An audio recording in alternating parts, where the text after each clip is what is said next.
Hi, this is Bill Arnold. I'm conducting the interview on September 17th, 2023. Please state your full name, date of birth, and age at the time of this interview. My name is Freda Jacqueline Fox Carmack. My birthday is May 16th, 1984, and I'm 39.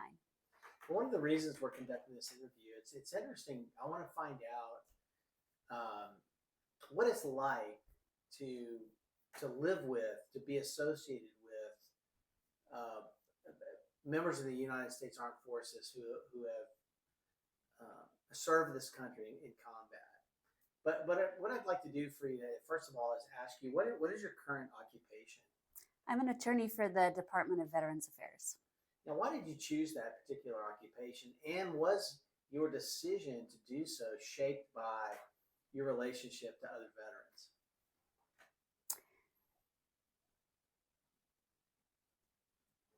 Definitely, I ended up at the VA because of my relationship with my dad, who's a combat veteran who served in Vietnam. I became an attorney back in 2012, and I initially started my career back in Canada. But I always knew that I wanted to end up in the States. And so to go back, I grew up in Canada. My mom's Canadian, my dad's American. And I always knew that I wanted to end up in the States because my dad was a very patriotic boy, served in Vietnam, and he kind of raised me as his American child. I'm one of four between him and my mom, and he took it upon himself to take me aside and teach me about American history and teach me about all of the reasons why he decided to serve his country. And it really resonated. And so, from at least as young as 12 or 14, I knew that public service was my calling, and specifically public service in the United States. And so I went to law school because it seemed like the logical thing to do after I graduated from my undergraduate program. And although I worked in Canada for a while, I felt the pull to the States, just as I did when I was a kid. So finally, when it got to be about 2017, I quit my job and I started looking for work in the US. And this job with the Department of Veterans Affairs came up, and it seemed like the perfect fit. My dad spent most of my childhood helping veterans get access to their VA benefits. He wasn't paid for it. He wasn't working for any veteran service organization. He just took it upon himself to help veterans access what was due them. And so when I saw this job come up, I thought this makes a lot of sense for me because it seems like the family business. And I didn't expect to spend my career there. I thought it would just be a way for me to get my foot in the door with the US government. But turns out I have a knack for it. I really love it. And it feels good to have established a career that means something to me on more than just a professional level. Well, let's talk briefly, if you wouldn't mind, talking about your father. What do you recall about his military service when you were growing up? Did he share with you some of those experiences about his service in the Vietnam War? Yeah, he shared a lot with me. As I said, I'm one of four, but he didn't really talk to the other kids.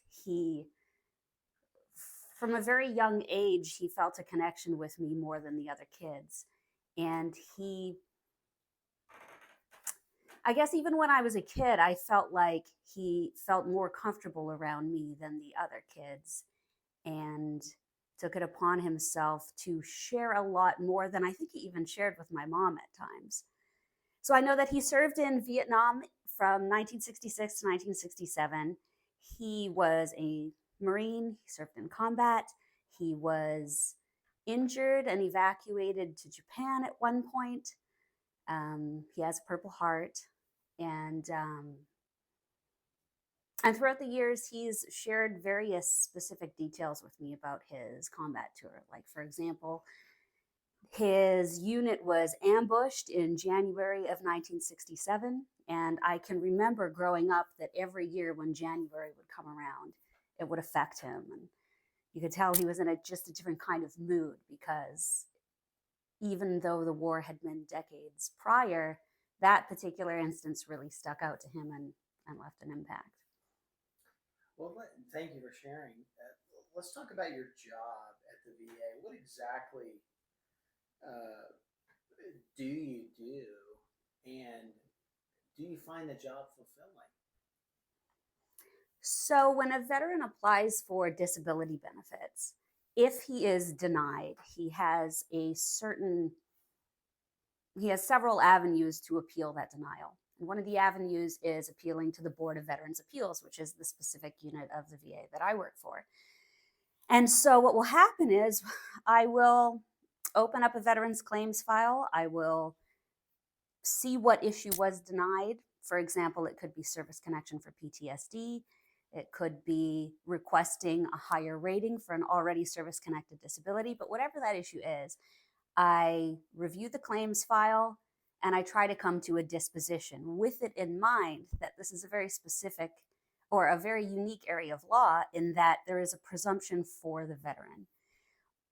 Under the law, we call it giving the benefit of the doubt. So if I can grant, if there's any hint that 51% of the evidence suggests that this should be granted, you go ahead and grant. So it's a very paternalistic area of law. And I find that, especially compared to when I was working in the legal industry in other areas, this is one where you're really serving the person that you would think is the adversarial party, if that makes sense. So I review a claims file. I try to come to a disposition. I try to grant if I can, and then I write a decision that is ultimately signed by my judge. And then that decision is dispatched to the veteran, and hopefully he has some good news.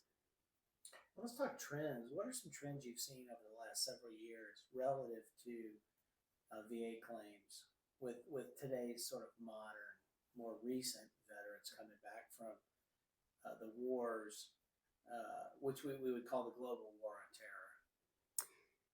It has changed entirely from the way that I see claims come from, say, Vietnam veterans.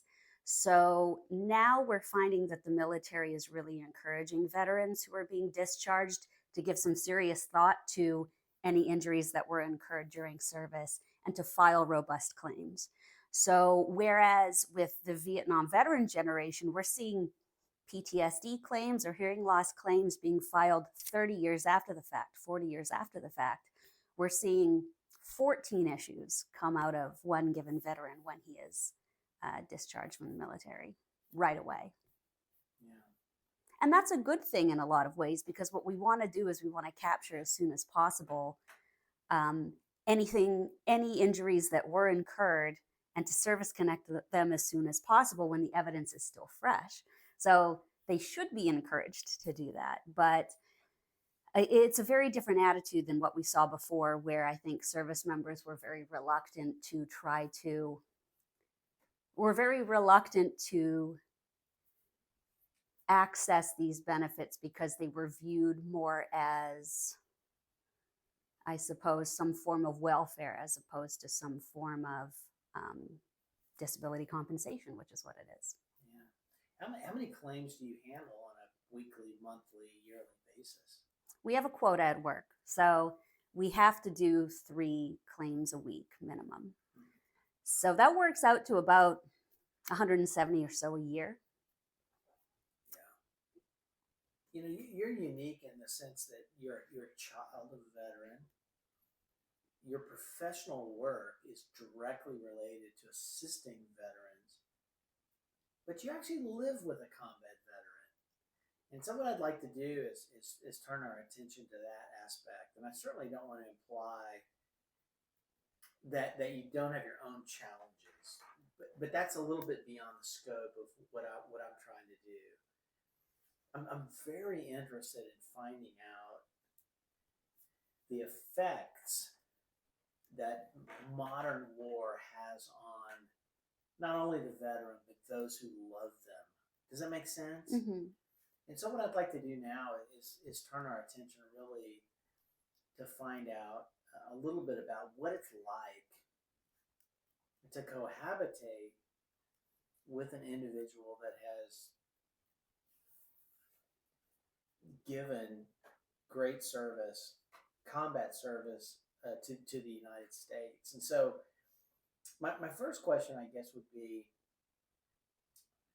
you know, in any given day, any given week, does the war affect your partner?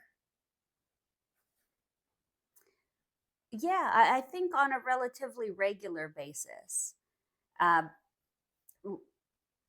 my experience is probably a lot different than a lot of other women because it depends a lot on how open our veteran is with us. And thankfully, mine is very open because of my experience with my dad. My fiance knows that I grew up with a combat veteran, so he's felt very comfortable sharing with me when he's feeling like combat is affecting him in any given circumstance. And so I think I have pretty good insight um, into when, if something's happening in the household, if there's some connection to combat or whatnot. So what I mean by that is there might be a given day where my fiance is in a particularly bad mood for no apparent reason. And I know that a lot of the time when that happens, that's because that day, maybe Iraq's just in his head more than it was yesterday. And the only reason I know that is because when we've talked about why he's feeling agitated, he feels comfortable sharing that with me. How do you react to that? How do you help him through that? I think a lot of it is just letting him be. So it can be hard when you're seeing a person that you love look frustrated, act frustrated, particularly if they act out against you. But to try to keep in mind that they're struggling with something, you just have to let them be, give them some space, and take a deep breath and not react. And that's challenging to do when you're sharing close space with somebody that you love so much. And there's also a challenging converse side to that, which is maybe they don't want you to give them all that much space and they do want you to engage. So finding the right balance between allowing the person that you love to be in a mood and feel frustrated, but not disengage so much that they feel now that they're being ignored. It's it's a it's a constant balancing act, I think. Does your fiance acknowledge that you have challenges as well Yeah, related to his combat service? yeah, I think so. I think so. And a lot of that is informed by the fact that, again, he knows that I have a very good relationship with my dad, who also had the same struggles. So there's a comfort level there in terms of talking not only in the abstract about the war and how it might be affecting him and us, but also in the particular on those days when it's a looming cloud.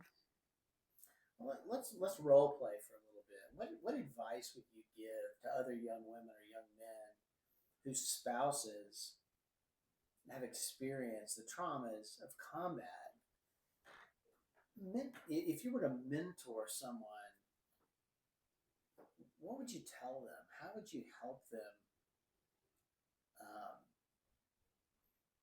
I guess to partner with their spouse, their fiance, in order to, um, develop a loving relationship despite the trauma of combat. How would that conversation go? I think I would advise them that everybody has their struggles. You know, maybe you're married to somebody who's not a combat vet, but they have some other sort of um, mental illness, or maybe a physical illness, or maybe some sort of trauma from the past. Like, we all have the battles that we're fighting, so to speak. And I think it's important not to stigmatize combat stress too much. Again, it's a balancing act. You have to recognize that it's a very unique experience and it deserves to be viewed as such. And also you have to recognize that everybody is struggling with something. And in that sense, we're all just human trying to work with the lot that we've been given. So giving combat stress its due regard, but at the same time, treating that person as a normal human being. Do you think your fiance's been honest with you? Do you feel as though you understand as best you can, what he's been through? Yeah, I think so. I'm sure that he hasn't been entirely specific about everything, nor should he feel like he has to. But certainly in the generalities and in some specifics, I feel really in tune with um, his experience over there and his reflections upon such, and and what he carries with him that might bother him every now and again. Well, let's conclude with this question. What again? The statistics are pretty clear that American veterans are struggling. As we look at some pretty commonly known statistics, 18, 19, 20 veterans taking their lives each day. Since 2001, over 7,000 Americans have been killed in combat in the long war. It continues to be a real challenge for a lot of really patriotic and deserving veterans. What would you like? What do you hope to see over the next decade or so as it comes to assisting these people that deserve to live long and healthy lives in peace? I think there's a lot of resources out there, but the execution of those resources is often so poor. Like, for example, the VA is huge. The mental health resources there are vast, but a veteran who is struggling one day may try to call, say, the suicide hotline, or may try to call a vet center, and the bureaucracy is such that it feels a lot harder to access than it should. And so, what I'd like to see is those resources be presented to and made much more accessible to the veterans that need them, so that when they try to access them, they don't feel frustrated and shut off from those opportunities. Do you see yourself continuing in your work with the Veterans Administration and continuing to assist these veterans in the future? Yeah, definitely. I thought that the VA was just going to be my step into the federal government generally, but the way that it's married my personal passions to my professional passions, I see myself staying there for the long haul. Are you optimistic for the future? In what regard? Well, in regard to figuring out more effective, better ways to assist folks that are suffering. Yes, yes. The military and the VA generally has gotten so much better at recognizing the importance of mental health and the effects that combat and military service generally has on veterans. The execution of that is not perfect, but the awareness is at least there. So now it's just a matter of perfecting that execution. So I am very optimistic that we're getting there. Do you think that the Veterans Administration, the nation, is ready in the event of a future war?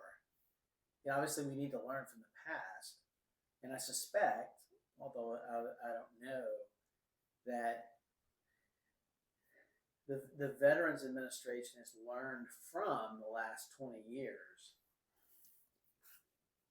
Is it ready for the next conflict? Will we be able to employ, I say we, the nation, be able to employ those lessons learned to try to prevent some of the challenges that folks face now in future wars? I don't know about preventing them. but reacting to them and providing support after the fact, certainly.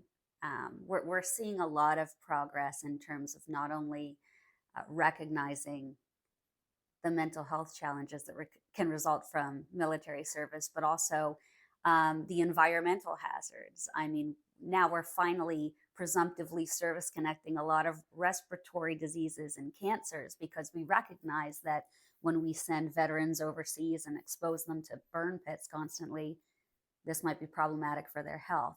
So there's certainly an awareness there that the nature of